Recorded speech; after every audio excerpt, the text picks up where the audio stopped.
This is lab number 22, and you will be able to make a hypothesis now that you know about the PUV-NERT formula, okay? I am doing this lab on the same day that I did the Bic lighter lab.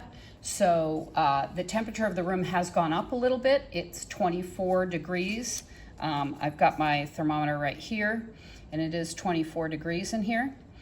And the pressure has stayed the same. It's 753 millimeters of mercury, but remember we have to add 24.4 to that. I'm using the same bottle that I used in the Bic lab, so that is a total volume of 300 milliliters. And I have a flask here that has 0.5 grams of calcium carbonate in it. I am going to put a test tube of hydrochloric acid into the flask. This is going to look familiar to you because we did a demo last week using this same reaction, but we put a balloon on the top to catch the gas. This time we're actually going to catch the volume of the gas. Same reaction, but the hydrochloric acid is a little more concentrated, so we are not worried about the hydrochloric acid being the limiting reactant. It will be the calcium carbonate. I'm going to put a stopper on the flask, and you'll notice that there's a hose in the top of the stopper.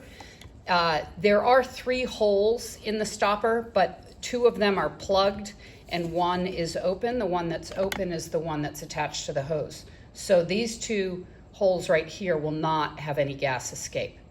What I need to do with this hose is I need to put it inside the bottle, and I'm going to do that before I get a reaction going, because when the reaction goes, the gas is going to start immediately.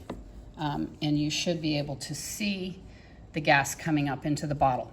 Okay, so the hose is in the bottle. I'm going to let the reaction happen, and you can probably see how quickly that happened.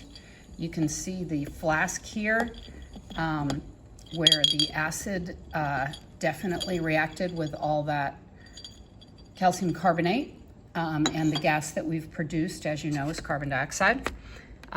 You can see the level of the gas in there where the hose is. It happened really quickly, so we didn't have to wait this time for the gas.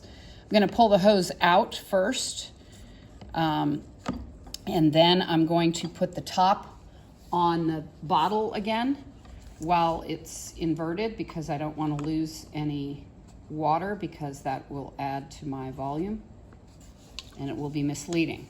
So here is my bottle with a volume of gas in there. I'm going to use my graduated cylinder to measure the residual water, and you can see a reading there is a little bit above 150. The actual reading is this will be 175, so 170, 165 is the final volume of the water, the residual water. So we can use that to find the gas.